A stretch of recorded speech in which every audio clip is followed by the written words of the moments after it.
Hola, ¿qué tal? Buenas noches. Bienvenidos al último programa de la temporada número 16. ¿Cortina? Así estamos, así estamos. Vamos con el siglo, como digo yo. Sí. Cuando pensábamos que el verano 2001-2002 nos llevaba puestos, no nos llevó, Acá estamos con toda nuestra dignidad intacta. Efectivamente. Ahora, tenemos que agradecer a mucha gente. Upa. Primero a Vocación, que son nuestros productores, que la verdad que nos hacen la vida muy fácil. Bueno, también nosotros somos muy cómodos y tranquilos, y no somos gente beligerante.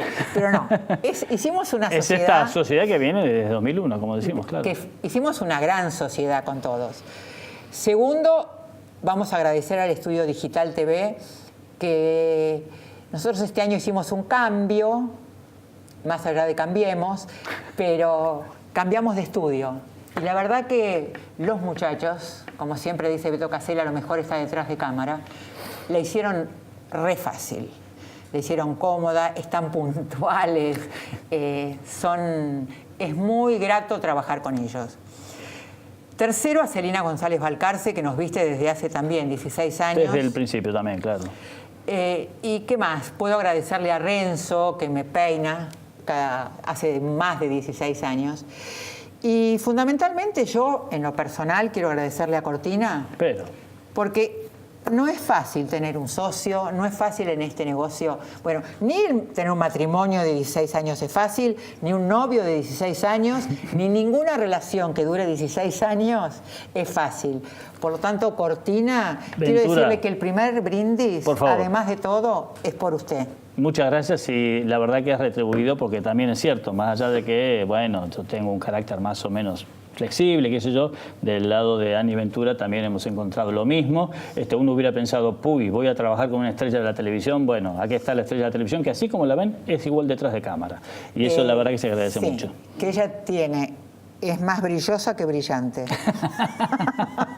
No le crean, no le crean. Y si querés hablar de relaciones duraderas, después de 28 años de matrimonio con otra aventura, imagínense lo que es mi vida, con dos aventuras al mismo tiempo. Un disgusto, pobre hombre, un disgusto. Bueno, Cortina, le propongo lo siguiente. Adelante. Analizamos este año de gobierno de Macri.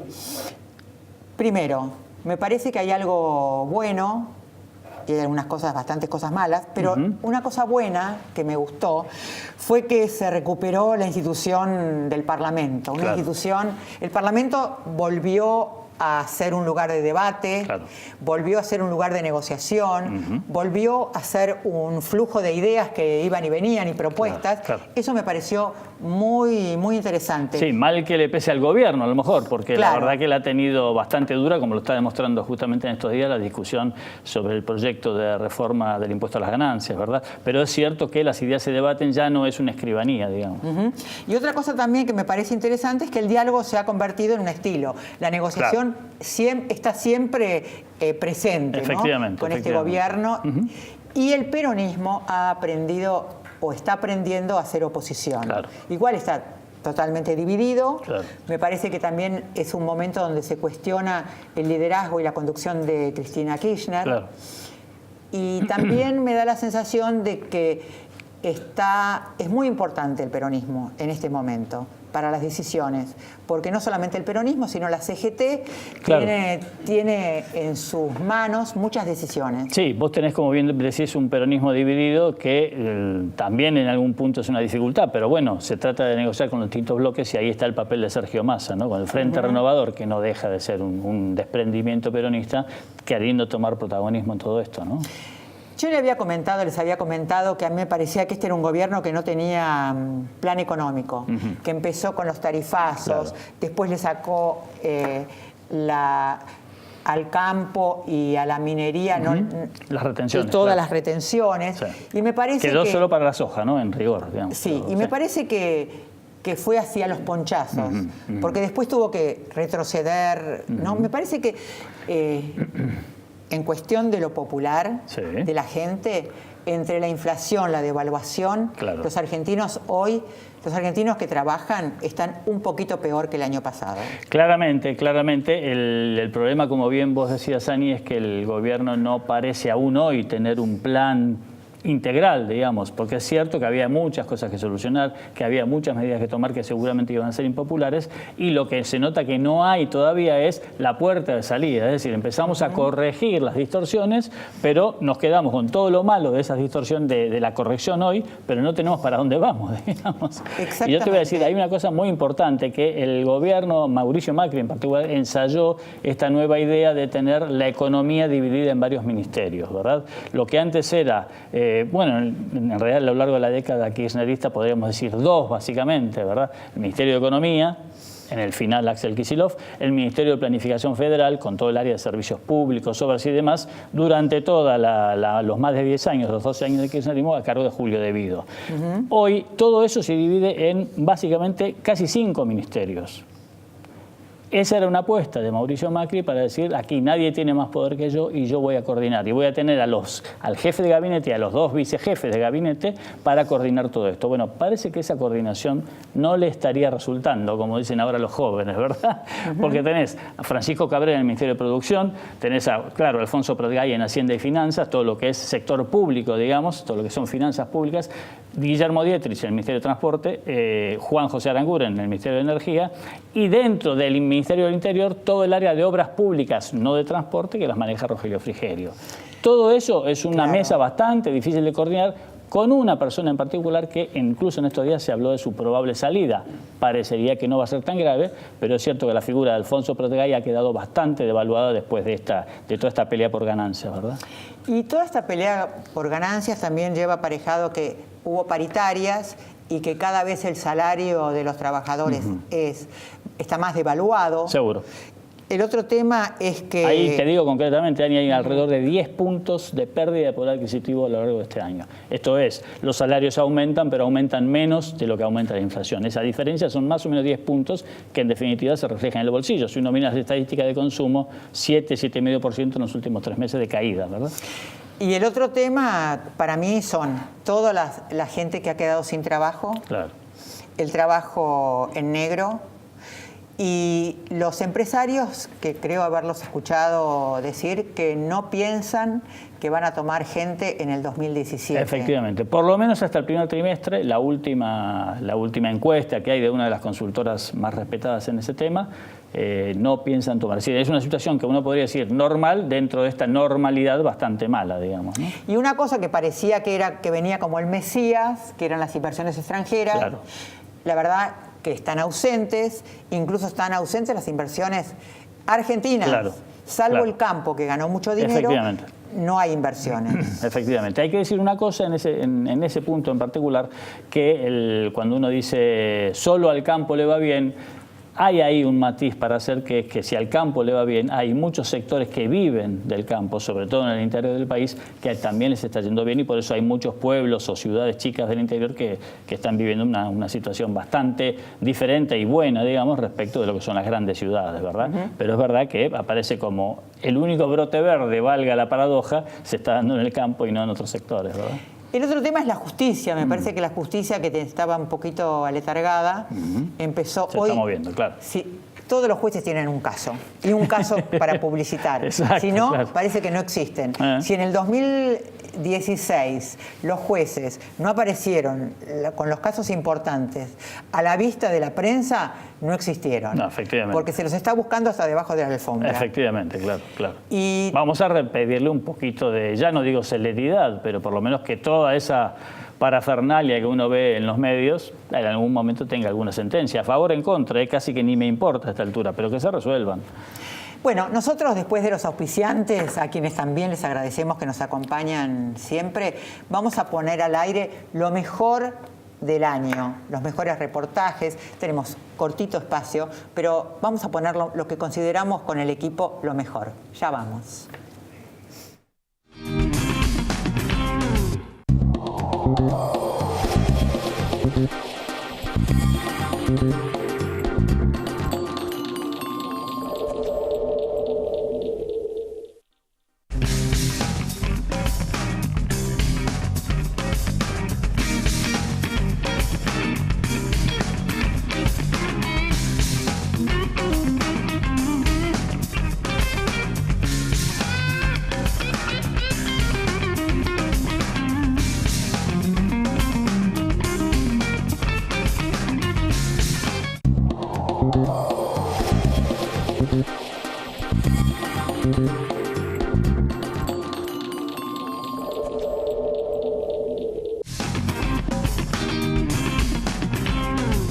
Bueno, y acá estamos, en el último programa de Octavo Mandamiento de la temporada 16. Efectivamente. Vaya si son años.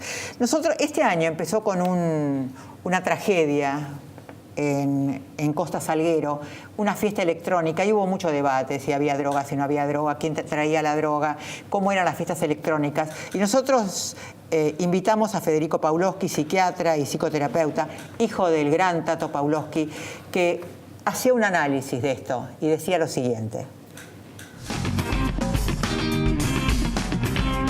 El paradigma de las drogas, la idea de que las drogas, digamos, la sustancia química tiene ganchos en el cerebro que nos van a atrapar y que entonces vamos a ser adictos toda la vida, se surgió de un pequeño experimento en la década de los 60, que era un ratón en una jaula chiquitita, en donde la única actividad que tenía el ratón era aplicar una palanca, salía morfina y la rata no podía, no podía detener de aplicar entonces murió básicamente intoxicada con morfina. De allí surgieron muchas teorías psicopatológicas, muchas historias, muchos tratamientos médicos, conductuales, psicológicos, lo que fuera, ¿no? Ahora bien, un psicólogo canadiense, y estoy tomando las experiencias de un escritor, un periodista inglés que se llama Johann Hari, que trae toda esta historia. Un psicólogo canadiense se llama Brooks Alexander, se dio cuenta que la rata en una jaula muy chiquitita y sin ninguna otra actividad, desolada, lo único que podía hacer era aplicar la palanca, salía morfina y consumía morfina y murió. Y entonces Brooks Alexander, en la década de los fines de los 70, construyó lo que se denominó un parque de ratas. Un lugar enorme, 200 veces más grande, con bolas, con caños, con otras ratas, hacían el amor, jugaban, se divertían, criaban. Bueno, y había agua con morfina. Las ratas no tomaban agua con morfina. Entonces, de alguna manera, la idea, y este estudio tuvo muy poca difusión en los medios oficiales. Pero si ustedes se fijan en las campañas publicitarias, se fijan en las campañas contra el narcotráfico, se fijan muchos tratamientos, están focalizados a el problema de la droga y de la dependencia física. No es que eso no sea cierto, no eso alcanza. Te iba a decir, no es... Interesante la postura de Pawlowski. Efectivamente, las ratas cuando están en sociedad no toman agua con morfina. Esto se puede trasladar a los humanos, era el debate. Y después lo tuvimos, Ani, a Augusto Costa, que muchos lo recordarán, fue el secretario de Comercio en la última etapa de la gestión de Cristina Kirchner, en el ministerio que comandaba Axel Kicillof. Y la verdad que lo que pudimos comprobar cuando vino al estudio es un poco confirmar que el área de Axel Kicillof y sus muchachos, porque la verdad que eran todos bastante jóvenes, eran un poco el área más racional del ministerio y del gobierno en general, digamos. Entonces a Augusto Costa le preguntamos cómo veía esto de que Precios Cuidados, un programa que habían creado ellos, y tal vez antes incluso que la gestión de Augusto Costa, seguía vigente en este gobierno, a qué le atribuía él, y además si no tenía algo de lo que arrepentirse o alguna crítica que hacer a la gestión del kirchnerismo en el gobierno. Allí estábamos. Augusto, ¿qué cambiarías si volvieras, si pudieras, de lo que hicieron? Utópicamente te digo, porque... porque no querés volver a ningún lado. No es volver. Yo creo que nosotros somos militantes y si nos toca en algún momento estar en una responsabilidad de gestión o en otro lado, la asumiremos porque nosotros tenemos un modelo de país que es el que nos hace todos los días levantarnos y pelear. Pero a mí me parece que la concentración de los mercados en la Argentina es muy elevada. Y te digo utópicamente que hubiese cambiado, hubiese ido mucho más fuerte contra la concentración. Hoy, por ejemplo, tenés una empresa de cerveza que es el 75% del mercado, una de panificados que es el 80%, dos de leche que se reparten del 80%. Esto no pasa solo en Argentina, pasa en todo el mundo. Entonces yo digo, ¿se podría haber buscado instrumentos para romper esta lógica de concentración? No los encontramos, es imposible. A mí me frustra eso, porque cuanto más concentrado está el mercado... Bueno, hay una vieja promesa, digo promesa no porque alguien lo haya prometido, sino porque se creó la estructura y nunca se reglamentó, que es la Comisión de Defensa de la Competencia, ¿no? Nosotros fortalecimos mucho la comisión. Pero ahí había no va a funcionar, por lo que vos decís. Es que esa ley en particular, en todo el mundo... tiene limitaciones para romper la concentración, porque, por ejemplo, el típico fenómeno de concentración que es el cártel, que es los supermercados poniéndose de acuerdo, ¿no? ¿Cómo haces para demostrar eso? Bueno, por lo menos Augusto Costa hizo una especie de autocrítica. no rompieron los monopolios. No, pero eso es justamente lo que él dice, que le quedó pendiente, ¿verdad? Y nosotros tenemos, por lo menos en lo personal, un ministro de salud emblemático, que es Ginés González García, con quien hablamos, porque últimamente, en el último año, los medicamentos tienen unos precios tan elevados, el PAMI no les da todos los medicamentos a los jubilados, y la situación de la salud se ha deteriorado muchísimo en la Argentina. ¿Pero qué decía Ginés?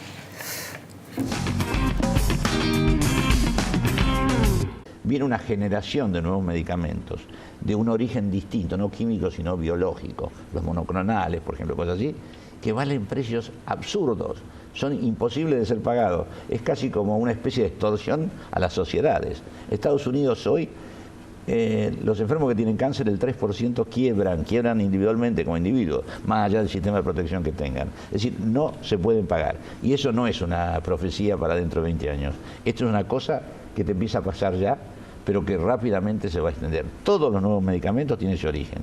Y todos, virtud de la ley de patente mundial, tienen unos precios absolutamente imposibles de ser pagados. ¿Y entonces? Y entonces tenemos que tomar una medida colectiva, querida. Yo creo que esto ya trasciende a los gobiernos. Y no es un problema de gobiernos pobres o de países pobres y gobiernos de países ricos. Hoy los países del primer mundo tienen un problema tremendo con el precio de los medicamentos. Europa, por ejemplo, salió un medicamento que te negativiza la hepatitis C. El virus en la hepatitis C sigue en sangre y en algunos casos te genera fibrosis y cirrosis de hígado. Salió un medicamento que negativiza, o sea, que hace que no tengas esa consecuencia o que puedas no tenerla. Eso vale $80.000 año de tratamiento. ¿Y sabes cuántos enfermos hay en el mundo? 300 millones. Imagínate lo que es ese número. Y como ese vienen varios. Entonces, en realidad son los gobiernos de Europa y el propio gobierno de Estados Unidos que están teniendo problemas. O sea, si no cambiamos la ley de patentes y hacer que una cosa tan importante como un nuevo medicamento que da soluciones sea accesible a la humanidad, me parece que estamos en una de las distorsiones mundiales más feroces que les pasa en sus propios países. Sí, efectivamente, ¿no? La aplicación efectiva de la ley de genéricos que está vigente, pero la verdad que es bastante difícil de implementar porque el poder de los laboratorios es bastante grande, Ani. Vamos a ver ahora un programa que tuvimos con Alicia López. Alicia López es, si bien no es muy conocida para el gran público, es tal vez la mayor experta del país en materia de combate al lavado de dinero, blanqueo de divisas y demás. Y ella nos contaba qué es este organismo que se llama UIF, y parece un chiste, pero se llama UIF, es la Unidad de Información Financiera, que se ocupa justamente, o pretende ocuparse, vamos a decirlo, de combatir el lavado de dinero y el narcotráfico. Y hablamos con ella de todo lo que implicaba eso en este gobierno, donde justamente después terminó implantando un gran blanqueo de capitales. El problema de las UIF, a mí me da la impresión, es que se los ha constituido en un organismo pacífico. ¿Qué quiere decir? La UIF no investiga. Okay. Solamente investiga cuando alguien le reporta algo. Okay. O sea que si nadie le reporta nada, no hace nada porque no puede actuar de oficio. Okay. Yo me acuerdo que una vez yo fui la primer presidente, fui al Congreso para pedir justamente que nos permitieran actuar de oficio y Carrió, que estaba en ese momento ahí, me dijo, sí, perfecto, mientras estés vos. ¿Y después qué? Entonces, el problema es focalizar en una persona lo que debería ser un organismo. Claro. O sea que dependen de o la justicia o las policías. No, hay una cantidad de sujetos que están obligados a reportar. Okay. El más importante son los bancos. Claro. Y el banco hace negocios. Claro. O sea, el banco reporta para hacer estadística, claro, digamos. Imagínate, el banco. Claro. Para hacer estadística. Claro. O sea que de mi gestión, si yo rescato 4 o 5 operaciones que fueron buenas y que después los jueces las archivaron, obviamente, es mucho. Entonces, la respuesta para qué sirve la UIF, si no se modifica la ley de lavado y no se modifica las competencias de la UIF, no sirve para nada. Qué buen final de bloque. Alicia López, ¿qué dice que la UIF, si no se modifican un montón de cosas, sabes qué? No sirven para nada, pero eso no sirve para un corte.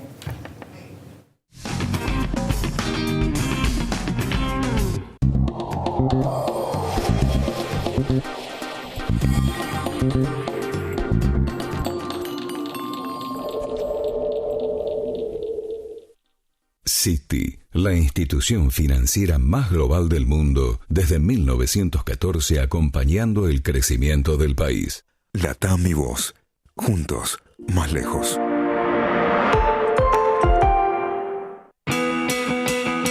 En Provincia Seguros, juntamos el seguro que querés con el servicio que esperás.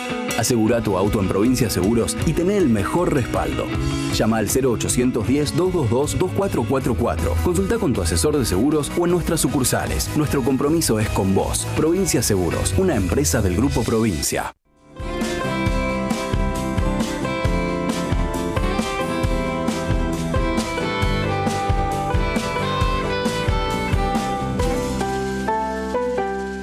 Cuidar el medio ambiente y contribuir a resolver los problemas de las comunidades en las que operamos son los pilares de nuestra política de responsabilidad social empresaria. Cresud, nuestro valor es la tierra.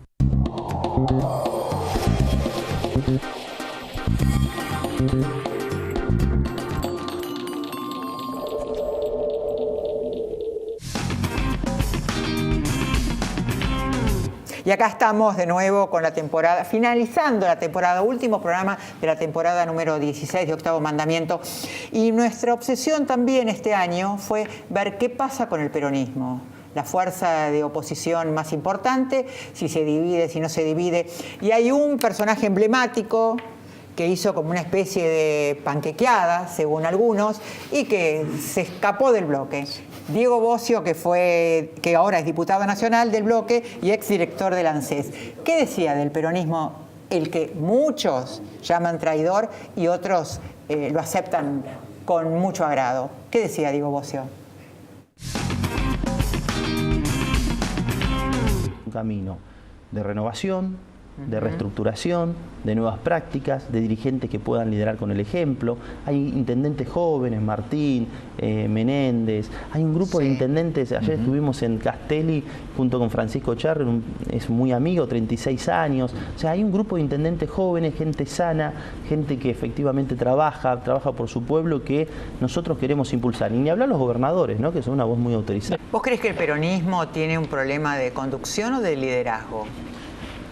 Yo creo que el peronismo tiene muchísimos problemas y que efectivamente esos problemas los va a tener que canalizar con mucho esfuerzo y tratando de encontrar y unir las partes y siendo generosos cada uno de los dirigentes.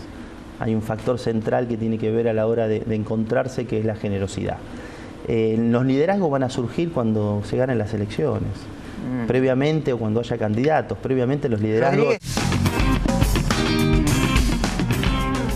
Bueno, esto decía justamente Bossio. Tantos problemas tiene el peronismo, decía Diego Bossio, que nosotros desde unos programas más tarde lo tuvimos a Felipe Solá, ya saben, ex gobernador de la provincia, hoy diputado del Frente Renovador. Si tendrá problemas el peronismo, que se le van sus figuras más emblemáticas, pero bueno, él nos explicaba también, nos daba su versión de qué tiene que hacer el peronismo para seguir en el poder.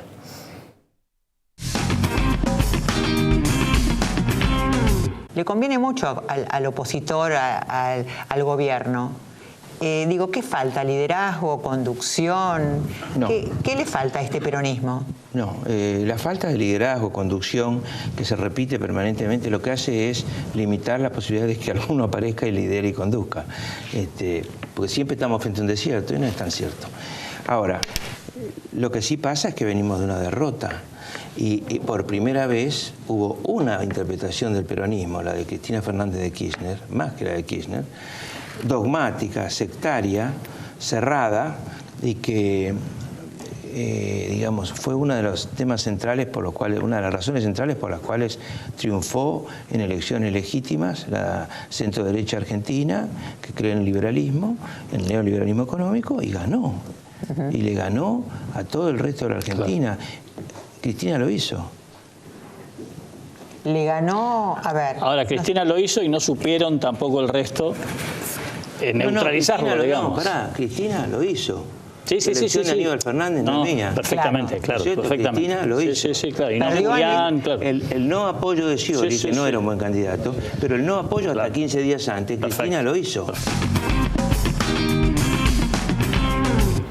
Y más allá de lo que hizo Cristina, que dice Felipe Solá, lo tuvimos a Hugo Yasky, porque ha sido un año de movilizaciones, ha sido un año donde los movimientos sociales, la CTA, ha tenido un protagonismo impresionante. ¿Qué decía Hugo Yasky? Este fue un año de muchas luchas y donde el tablero de los movimientos sindicales y sociales también se movió porque, como lo decía Alderete, este es un gobierno de ricos para ricos. Todas las medidas que tomó, si yo fuera un empresario poderoso, diría estoy en la gloria. Todo lo que tomó es a favor de los grupos concentrados. No diría lo mismo si soy empresario de un boliche, una pequeña empresa. La verdad que en beneficio, no porque sea una buena medida, todo lo contrario, pero con la industria cayendo 8% cada mes, no parece tampoco siquiera un gobierno para ricos. Claro. No, para algunos ricos, para los que están en la especulación financiera, para los que exportan cereales, oleaginosa, para los que están vinculados a las industrias extractivas. Claro. Para eso sí, hay un cuestionamiento claro de sectores industriales que de todas formas, la verdad, tendrían que empezar a poner un poco las barbas en remojo y pensar si van a pasar de los cuestionamientos de amigos a realmente plantear un cambio de rumbo. Los sindicatos empezamos a hacer eso. Y la verdad que quisimos salir todos juntos. El 29 de abril, la ley antidespido, hicimos un esfuerzo extraordinario para salir todos juntos y esa marcha fue extraordinariamente multitudinaria y fue un gran avance.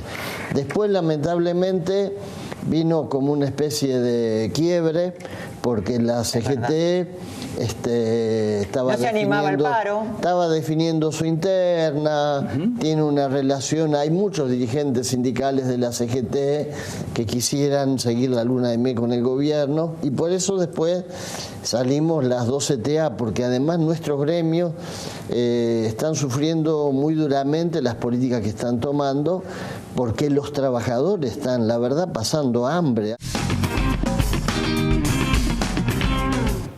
Bueno, y así llegamos al final. Quiero agradecer a Catherine Augustus, pero sobre todo quiero agradecer a todos los que trabajan con nosotros. Quiero desearles una feliz Navidad, feliz Año Nuevo. Luis, a vos también. Ani, por un 2017 que sea mejor que este, ¿verdad? A todos ustedes, chin chin y feliz año.